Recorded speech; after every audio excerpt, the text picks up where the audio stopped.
Tesla just confirmed something it has been promising for years. And yes, this one actually matters. Tesla says it has finally solved the 4680 battery dry cathode process. This comes straight from Tesla's latest update and its 4680 battery leadership.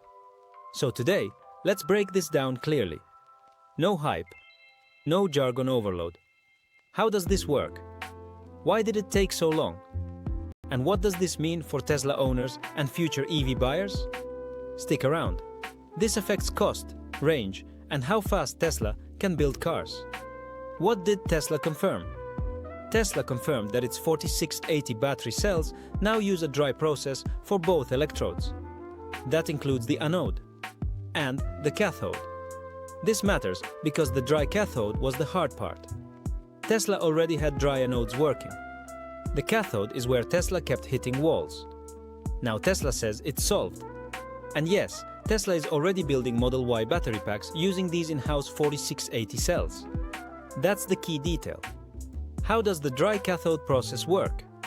Most lithium-ion batteries use a wet process. That means solvents, big ovens, long drying times, huge energy use. The dry electrode process removes the solvent step entirely. No slurry, no massive drying ovens, less factory space, less energy. In simple terms, Tesla can make batteries faster, cheaper, and with fewer steps. That's why Elon Musk called this critical back on Battery Day. Why was the dry cathode so difficult? Here's the honest part. Dry cathodes sound simple on paper. They are brutal in reality. The cathode material is fragile. It cracks easily. It can fail under pressure. Reports over the past few years suggested Tesla's machines kept breaking. Yields were low. Consistency was a problem. Making one good cell is easy. Making millions is the nightmare. That's why this confirmation matters. Why this is a big deal for Tesla. Let's talk impact. First, battery cost reduction. Batteries are the most expensive part of an EV. Lower battery cost means lower vehicle cost, or higher margins. Second, production speed. Dry electrodes simplify factories. Fewer steps means faster scaling. Third, supply chain control. Tesla making its own batteries reduces reliance on LG, Panasonic, and CATL. That's huge in a world full of tariffs and material shortages. This is about control as much as cost. Does this mean better range? Short answer. Not yet confirmed. Dry electrodes can allow thicker electrodes. That can increase energy density. But Tesla has not promised more range from this change. Right now, this is about manufacturing efficiency, not performance gains. If range improves later, that's a bonus. Is Tesla finally winning the 4680 battle? Cautious optimism is the right mood here. Tesla has struggled with 4680 production for years. This is not news Tesla rushed out lightly. But there's still one big question. Can Tesla scale this reliably?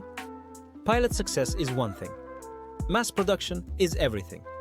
If Tesla can scale dry cathodes across factories, this becomes a real advantage. If not, it's just another step along the way. What this means for buyers. If you're shopping for a Tesla, this could mean lower prices over time, or better margins that protect Tesla during price wars. It also means Tesla is still betting heavily on vertical integration. Tesla wants to own the battery stack, not rent it. That strategy has risks, but also big rewards. Final thought: Tesla confirming the dry cathode process is not hype. It's progress. Quiet, technical, hard-earned. But the real story starts now. Scaling, cost savings, and real-world reliability. Now, I want to hear from you. Do you think Tesla finally cracked the 4680 battery problem? Or is this still too early to celebrate? Would this make you more confident buying a Tesla Model Y? Or are you waiting to see real price drops? Drop your thoughts in the comments. I read them all.